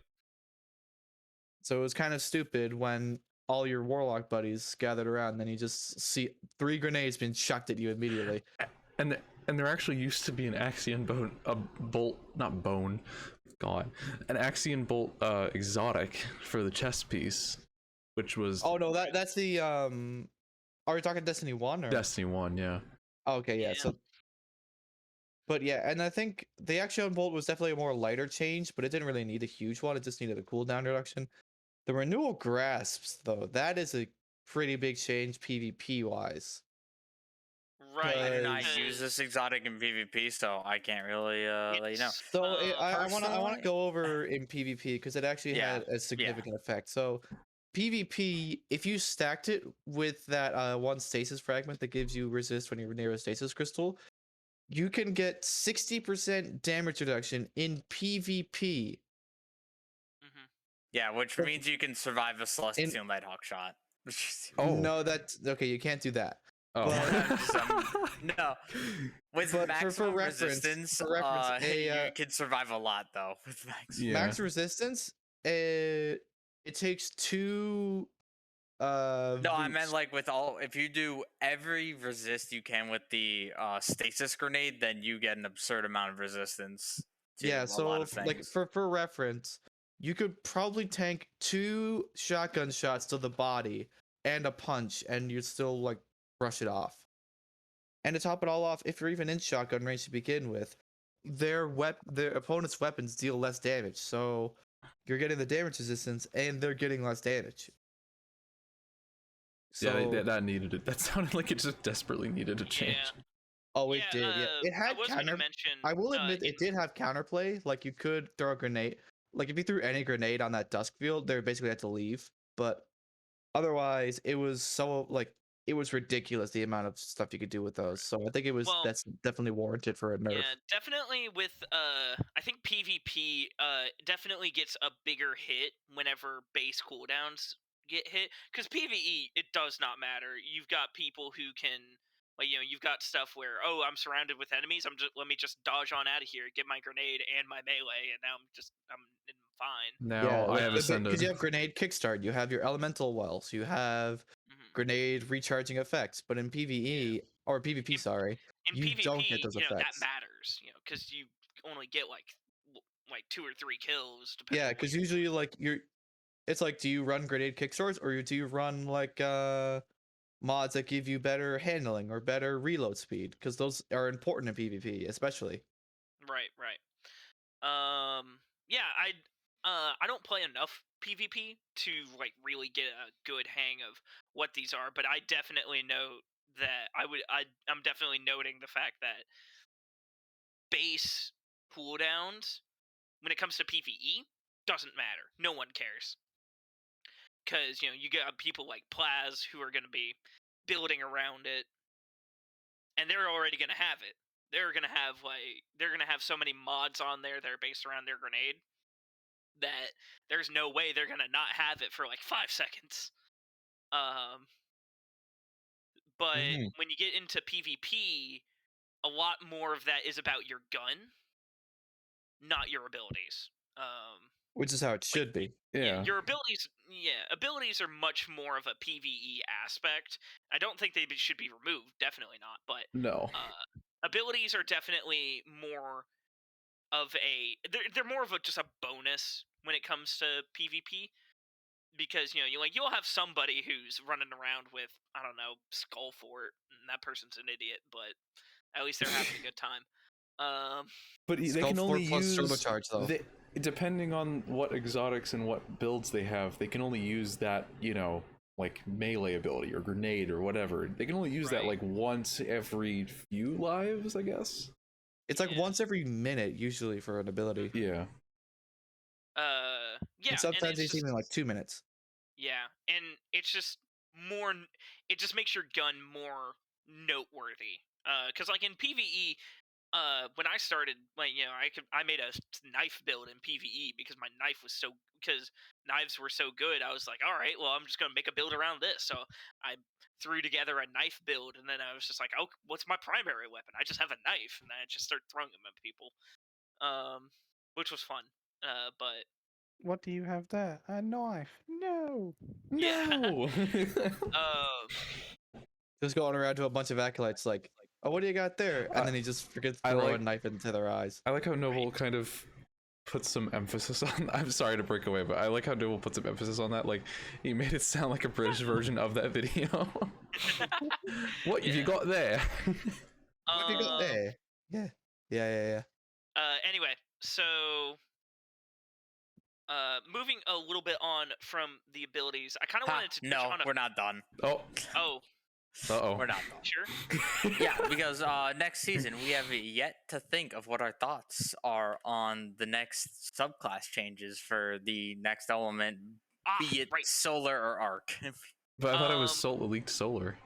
Yeah, I said leaked solar, but it'd be fun to, talk about both. That is true. Like it's worth having a little bit of doubt when it comes to if it's solar or arc, because that very easily could be something that's like, maybe they have both in the works and they decide to put one before the other. There are reasons to give certain classes like a buff to their arc. Like Hunter desperately needs an arc buff, and I don't know if I guess Warlock sort of kind of needs a buff. But like, it's probably the best of the three. Warlock is best of the three, in my opinion. That's true, because they got but I don't know. It's like Solar's kind of the stronger, a little bit of a stronger suit of the two of them. So it's kind of like. I just think Arc needs more work, so I think Solar's gonna be first because there's less work to be done. But, yeah. And plus, it's probably really easy to think of because they said they would do like 3 verbs, so it'd probably be like something like inflict, burn, combust, something like that. Which I would say, if we're doing solar, I think I like the idea of burn and combust. I think that healing might be the the third That's- one, basically. Yeah, I think they're good. They said in like one of their big videos that they're going to focus on burning, healing, but I don't know what the last one's going to be. I do like If the they'll idea even do, of if they'll even Solar do making 3, because people I don't know if they'll explode. do 3. Maybe they're not going to do 3. Maybe they'll do like class specific ones, like they've been doing with the Void. Well, I mean, not like class specific, because you can do it on all classes, but you know what I mean. I will Ones that are note, tailored to though, classes. That Yeah. that Void has a lot of explosions already, so I'm not sure if putting those on Solar would be your best idea. Probably. Maybe not. No. Because if you think about it, you know, like if like Void could be the ad clear one where you know you're doing a lot of stuff there. I think Solar could probably use like Void currently is like buffs, ad clear, and debuffs. Yeah, I think like Solar could just be like explosions, healing, and then something else maybe. Right. I would say Solar. I think explosions might be the wrong word. Maybe AOE is better. Yeah. Like, you know, abilities with a large area of effect. Mm-hmm. And then healing, and then damage over time. Yeah, like burning and stuff like that. Yeah. So, personally, what I would like to see, this is just me personally, I'd like to see stuff like that. So, you know, stuff that increases my damage over time, stuff that makes it so that, you know, maybe my grenade could have like a larger area of effect for my Sunbracers build, or Pixis Sunbracers build. Which, yeah, by the way, Pix, get ready to have like a butt ton of fun. Oh, yeah. I have my Sunbracers build already created, so I'm having a good time. Sunbracer, get ready for everybody, like, you know, all those people that were using Netherrex this season are going to be using Sunbracers next season. So I will simply just use Celestial Nighthawk as I Same. always have. That's gonna be mine. you can't say that. Blake can say that. You can't. Well, no. I kind of can. You kind of can. Okay, fair enough. But I think hunters are going to have a great time because there are some really good solar exotics, like Ophidia, the double knife chest Ophidia piece. Spate. Yeah. Let's see, we got Arthur's Embrace with our unstoppable weighted knives. Wait, hang on, small diversion, sorry, but I remember when Plaz like dominated those lost sectors with that. It was ridiculous. Oh, yeah, I need to get back to being good at those because you should get good with them. And it's like, freaking playing with those in Crucible is amazing because the second bounce has so much tracking, so you just bounce it on the floor and wherever it goes, it somehow lands on the head of an enemy. Oh my god, that's what I was thinking. It was Crucible. I heard those stories. I was like, what is going on here? Yeah, I mean, hey, if you can use your knife like that, go right ahead. Go right ahead. So, but yeah, the long and short of it is like the ability changes that are coming up with Solar and everything like that is definitely going to be a good change. Like I'm looking forward to what they're going to be doing with this next season. For sure. Yeah. I'm ready to. Oh, sorry. No, go ahead. I'm kind of ready to see where they go with the difference between Outlaw and Sharpshooter, because there's a broad difference right now. But it's like I wonder if there's going to be some crossing of it. If you know. My bet is that the 3 aspects we're gonna get for Hunter, like you know, because I'll just start with Hunter and then I'll go from there. I think that Hunter is gonna get something so that I would bet that the Hunter aspects, 2 of them are going to be the difference between Outlaw and Sharpshooter, so like the super difference. Mm-hmm. And then the third one is going to be something where I would say like burn over time. Yeah. Like yeah, the burn I think over that time. Burn over time is definitely something that, like, you know, like your abilities burn enemies. I would like to point out that the definite things that would be happening is that Warlocks and Titans will have trip mine grenades as well as swarm grenades. Oh, I'm ready for trip mine I just Warlocks. realized that. Titans will probably get their their regular Sunspots. solar punch removed, and it'll be replaced by the hammer throw or the bash. Yeah. I would say it would vary. While the sunspots are going to be an aspect. Sunspots are definitely going to be an aspect. I think that our other aspects for Titans are going to be we're gonna have, I think, burn the middle tree solar, where you use abilities and you get more damage. Yeah, I think we're gonna get that I think- plus tempered metal. Yeah, I think that might tempered metal is definitely possible. Action. Yeah. Because I actually want to point out something that they did in the I 12. feel like tempered metal. Wait, I want to point out something that I saw in the 12. They mentioned, I don't know if this was a typo, but they mentioned in tempered metal that it would be on solar weapon final blows, not Oh. solar ability final blows. That's interesting. It might just be solar final blows. They might do that. Like how they do void. So that Yeah. might be a fragment, like, oh, when you pick up an overpower, you get devour or something like that. Right. It might be something like that. I would like to see. If hunters get sunspots, it's over.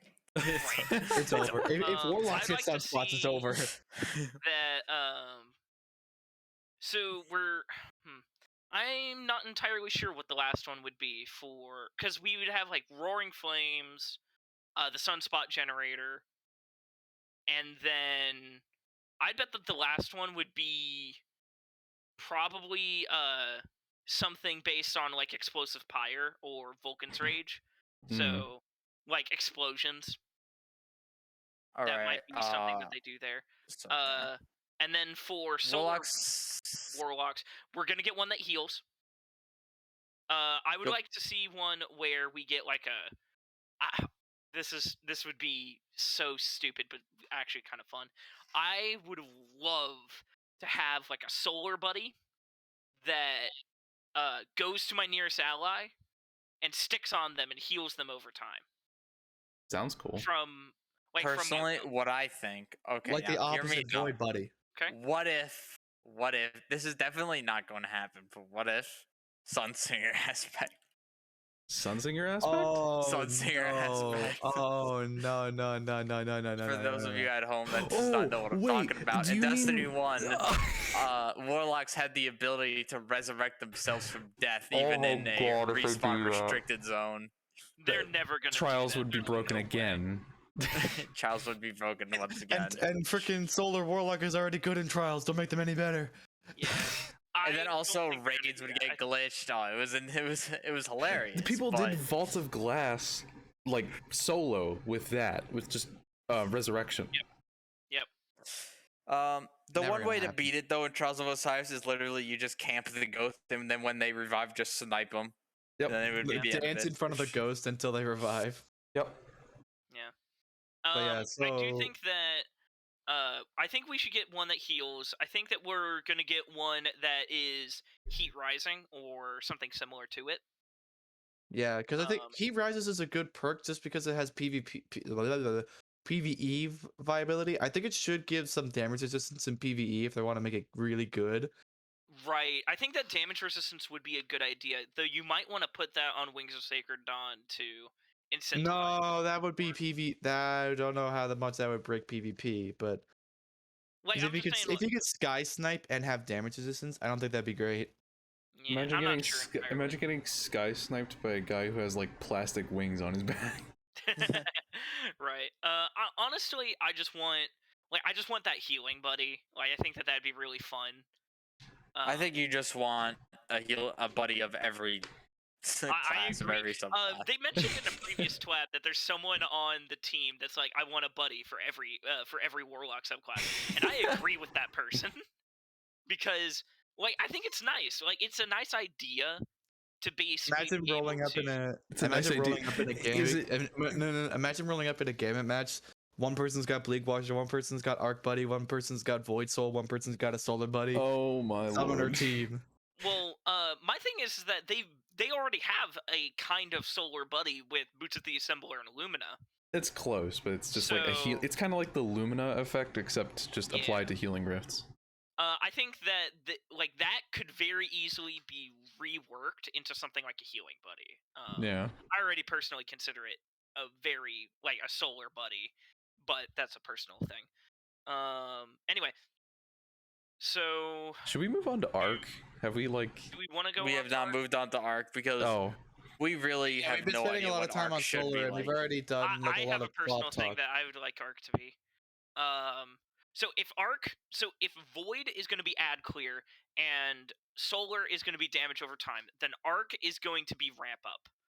So the idea that I had with Arc is that you have something like you have a start, and then that chains into your next thing, and then that chains into your next thing, and then that keeps on going and going and going until you're doing high damage. So I think that Arc should be high damage, chaining together effects, and then for the last one, probably something like just like like high damage, chaining together effects, and then chain lightning. Yeah, chain lightning. They've already got chain lightning, so they've got so much stuff that does it. They're probably going to put it in. And like who? Okay, and who wouldn't like being a chain lightning freaking warlock, just spamming like who thunder, wouldn't like just being storm grenades? And, that's why people liked Arc in the beginning, because it's just like unlimited power. Blah blah blah. But Yeah, exactly. I think that Arc should be the high damage thing. I think that Arc should be like one of those things where Void can have high damage, but it's mostly you can debuff, and then Void is like you jump through all these hoops and you get high damage. Solar has lots of damage over time, so you do a lot of damage, but it's spread out. And then Arc is just big damage. Like Curus, like like Curus of the Falling Star, like that, the Chaos or, Reach. Chaos Reach, or the block from Middle Tree Hunters. If you block something with that, then your damage is increased for a bit. So, that's what I was also thinking. How would Arc Hunter get better? Is like how would they work on that? Good question, honestly. My thoughts on this, personally, is that your Arc Hunter, the problem with Arc Hunter, as far as I can see, is that Arc Hunter is situational. Yeah. Like, there's a situation where it works, and when it does, it pops off. It's a great ad clear. That's like, right. But the thing is that it's hard to get to that position. Like, Top Tree Arc, correct me if I'm wrong, Top Tree Arc, you dodge you hit someone, you dodge, you start spinning your staff, and you're shooting off all these things, you dodge, you keep going, and like the idea there is just like you're dodging all this all the time for everything. And you have combination blow, which kind of leans into that.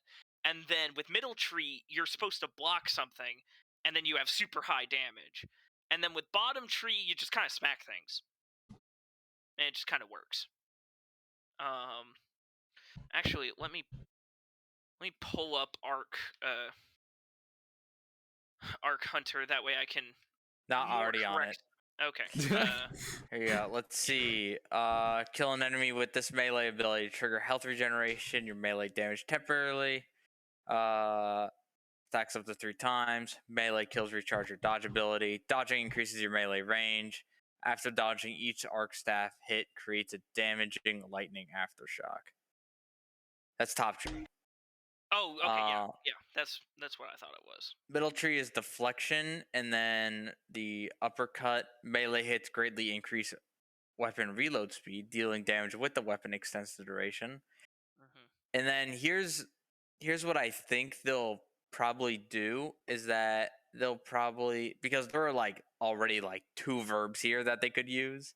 Mm-hmm. They hit a target with an arc ability to electrify them, and then meleeing electrified enemies disorients them. So right. You'll probably have electrify, disorient, and then something else. Chain. What I was mostly looking at earlier was like what I was kind of talking about. if you did like electrify, disorient, chain, as like the 3 words, then like that's kind of what I was talking about. Is like you do one thing, you do more like you do one thing, you do two, like you do the next thing, and then your last bit, you're doing massive damage. So like you know you kind of chain your stuff together and get that massive damage. I think that that would be a good idea for Arc in general, because they've kind of been leaning into the fact that Arc does damage, like Curse of the Falling Star, you know, Chaos Reach. I'm kind of curious personally. Pix Noble Kai, if you want to add anything like on the subclass stuff. I know that's kind of a broader topic, so. Pardon? like the subclass of like what you would like to see in maybe like Arc or Solar coming in the new subclass systems. Dude, I'm a Void. I would like to see maybe like an overcharge system in Arc. Okay. Yeah. That could very well work. Yeah. Pix and I are making builds to do the PvP for the upcoming seasons, so. All right. And that's just Arc, so good luck. Oh. So. Yeah, all right. good luck for sure. Well, I did want to. I'm just gonna mention this. I think that Arc very much should be like, because you know we've got crowd control, ad clear, with like stasis and void. That's kind of like that's their thing. Yeah. Right. Within reason. And I yeah. think that Solar should be like their main thing is focused attack mainly. Like, well, I was actually thinking more like Solar should be like area of effect. Oh yeah. So like you know, basically like I think that Solar should have like a big thing that like you know you put down this like big area of effect and does damage over time. I think that that is like the core bit of it, because then it kind of has a place as in like, okay, this is set up so that the people who are like, so that the weapons that are doing huge damage and the other like you know classes that are doing a little bit more damage than you have the setup so that they can do their big damage. Because like you know like with you know that's more of a support thing. With Sunspots, again, more of a support thing. So like Solar definitely hits me, at least with everything except for Hunters. Solar definitely hits me as more of the support class. Solar Hunters are very much high damage. The look of superiority. Hawk, Hang on. I'm sorry, Celestial Nighthawk look of superiority. And then I think that Arc should be the one, like Arc should be just high damage and chaining for a lot of its stuff. So I think that that would be interesting and give it a very clear role to, you know, just for what it's trying to do. I think that it can easily do it. I can't believe I'm having trouble finding that look of superiority in me. It's I saw it on Reddit like months and months ago, but no, I'm trying to remember who. It's Christopher Lee. If you need the name of it. Oh wait. Like Christopher Lee's signature look of superiority. Oh well, yeah, that was the original meme. I was just thinking if I could find the celestial one. Oh, okay. Yeah, whatever. Now that I can actually just take this over real quick, exotic weapon changes. I'm only going to talk about a few. Everyone chip in. I'm gonna limit it to 5. Okay. And that's because like a lot of these got changed to the point where it's one of those things where we can. I'm actually gonna go. I'm gonna go find the exotics and just. Okay. Yeah. Do it yourself. I have one conversation topic that might be. Yeah, bring it up. Sure. Is if you could make an exotic weapon or armor. Oh no. Oh, we can maybe say that for another time. Let's for save sure. that for another episode. That's that is a great idea. Great idea. That's a full episode. because I've already thought of it. But I will leave this. You just hear like the thunk of like a 72-page book on a table. You just hear a All right, thunk this is of page a one. Like, Hold on, I got entire- that sound effect. Let me grab the phone. It's just a thunk of me pulling out an entire. Guys, want to like, do the exotic? There it is. There's the Didn't sound play. effect. It noise suppressed it. Nothing Let me happened. quickly turn off the suppression because It now just- you get to hear my really shitty fans. It's such. It's like it's so good how well it like deadened it. Let's see. Oh yeah.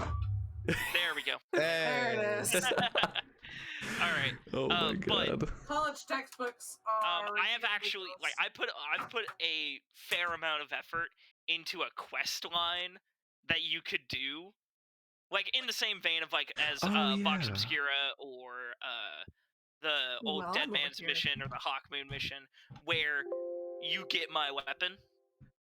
Yes, but And- let's definitely take a look at the. We'll put that Other- into a I different have topic. I have a topic for that, but that's because I got bored and was like, you know what? What if America actually existed, and you had to go get a sparrow that was actually an ATV? There is wheels. Congratulations. You mean wait? They already have one. It's yeah, that's actually like functional wheels. Oh, okay. So I wanted to talk about 5 very specific exotics from this TWAB that Alright. got changed, and I'm saving the obvious one for last. Okay, let's go. So for the 5th one, I wanted to talk about the wave splitter change. Actually, Oh, okay, yes, because that thing needs a change like desperately. so for those of you who haven't read through it, I'm mostly just mentioning this just so I can cover my bases. Wave splitter will no longer have cycling. Oh. It's going to have default damage as its old middle tier, and what it's going to do now is when you pick up an orb of power, it goes to that maximum power for 10 seconds and caps at 20 seconds. Hmm. And it will also suppress when you have an orb. So when you have that maximum power, you will be suppressing your target. So, this marks that Wave Splitter is the 2nd suppressing weapon that has built-in suppression. Which is good, And, because you kind of need some I of wanted, this. and the reason why it's noteworthy is because there's a aspect that reloads a weapon whenever you suppress. So Wave Splitter now has the distinction of being able to reload itself. Oh. Ooh. Oh, that's wow. Which is really interesting, which is why I kind of wanted to mention it, because I like the Wave Splitter change. I think that it needed it, because now basically what they did is they removed the low tier, but they also removed random high tier.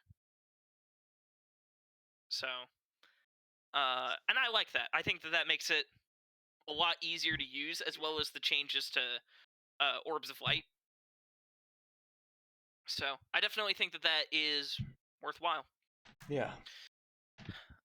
Anybody else have anything on that?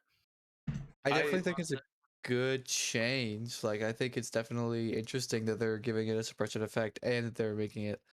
Well, I mean, because it can make its own orbs now. So Yeah, it can make its own orbs now, which has always been a problem with Wave Splitter before now. It didn't- Wave yeah. Splitter couldn't make its own orbs, so it was like, why do you exist? It's just Why are you built upon orbs of power, but you can't create them? why are you the way that you are? Yeah. Why are were you like this? born? The second one that I wanted to mention Or was let's Go ahead. hear, like, I want like everyone to pitch in go what ahead. exotic they think ahead. they want. Someone to, give an exotic and Yeah, I want to hear like everyone's thoughts on what exotic is probably the most changed or the most impactful for them in this TWAB. Right. I can Go ahead. repost a link of the TWAB and the section that it's actually in the Destiny channel. So let me just repost it. The one I liked changed is actually from a previous TWAB, but that was giving Arbalest anti-barrier. Which I think was yeah. That's been it- so good. That's been so it's- good. it's Speaking given- of Arbalest, they actually nerfed it a little bit. Really? That's Oh. fair. Yeah, it it- will still pop bubbles in one shot. Let me actually look at it real quick. I liked Cold Heart's change because the reasoning was pretty solid. Is that Cold Heart's like special thing was that it was literally a trace rifle, but now that we have just legendary trace rifles, it needed something more like defining of what Cold Heart is, and I like how they changed pretty much the entire exotic. Oh yeah. Basically making it Traveler's Chosen, but for trace rifles was really nice. Yeah, I definitely agree that with Noble that the Arbalest change made it so like it was one of the most niche exotics, to be honest, before, and now it's one of the most defining pillars of Master Grandmaster content for barriers. So it will the next update, it will have reduced damage versus champions by 25%. It will still break barriers in one hit. Which like I remember hearing everyone's like, oh no, it's being nerfed or whatever. It's Honestly, gonna be useless. And like because they didn't think of like what it can do. It can basically negate it can wait. It can negate match game. It can essentially break any shield, especially barriers. It can do boss damage, and it has innate I think it's Genesis, and also it gets shield break. Yeah, it's disruption break. I have a really simple. No, the Genesis is from the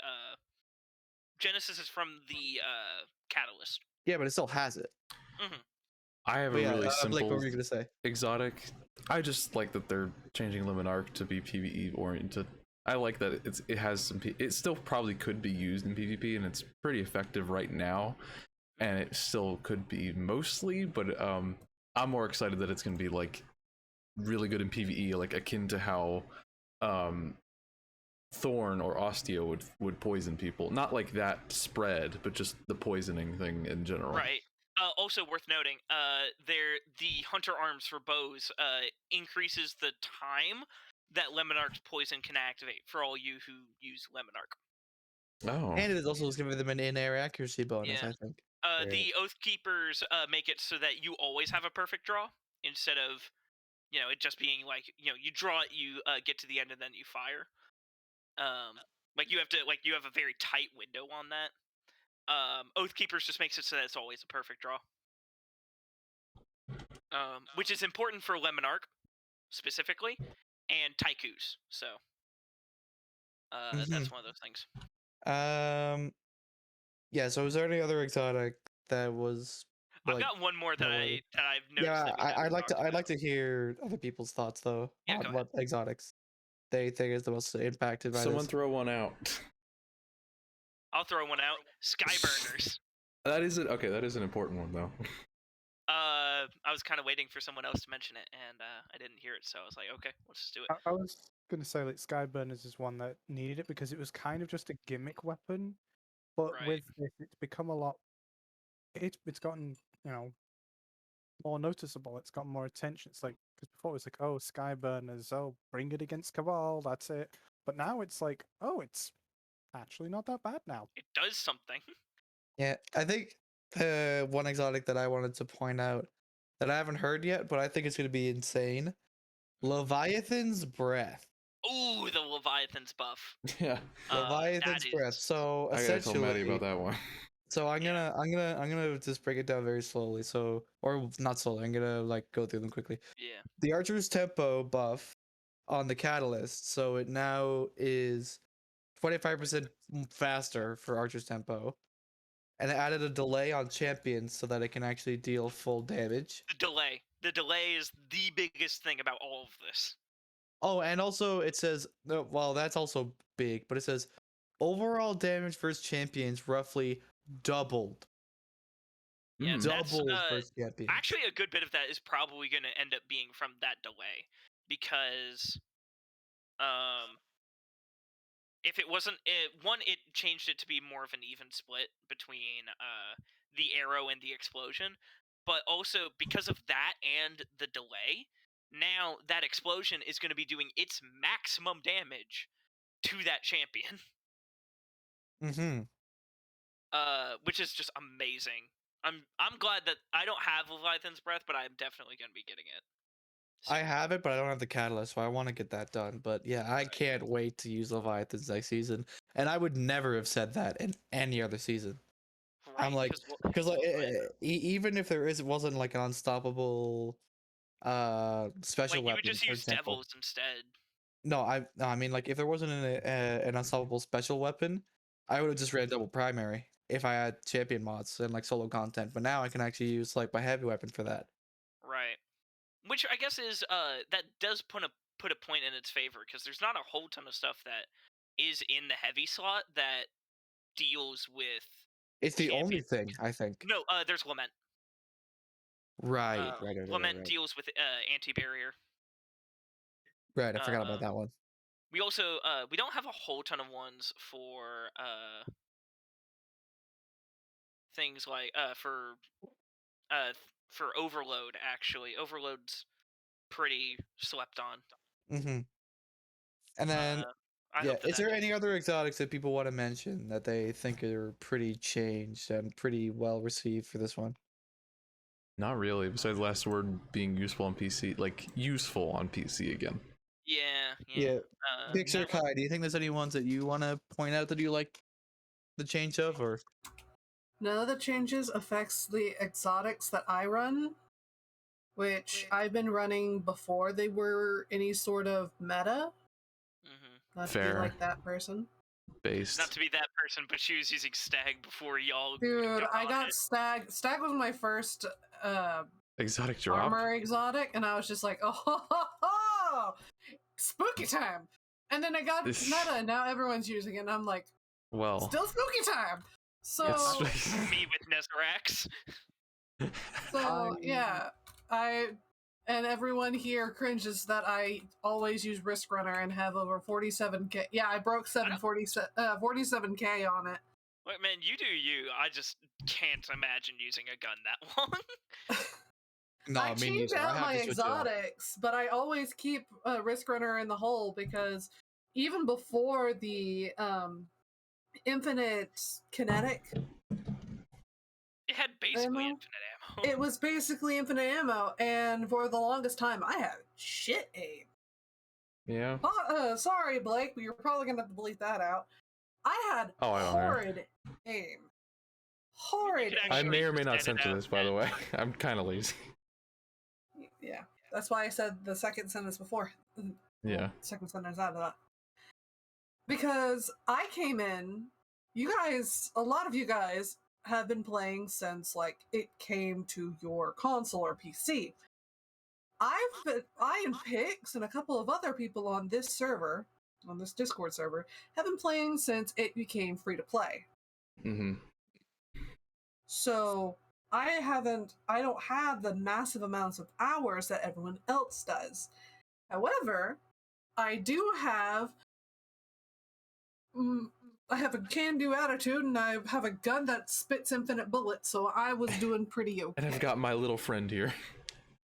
I got my little problem solver right here. And now the fact that the Stag that has the stupid resist buffs that it does, I am sitting pretty. Amazing. Yeah, it's great. Yeah. I'm sitting pretty, and I am doing well. I have not looked at the TWAB because I'm focusing on schoolwork right now. Yeah, fair enough. But yeah, so basically round up again. I haven't looked at the TWAB. It does not concern me. Right. Yeah, and it's like, apart from the exotic changes, there's a few other perk changes and whatnot to go through, but I think like we covered the main beats already. I was also thinking we got everything pretty much. Yeah.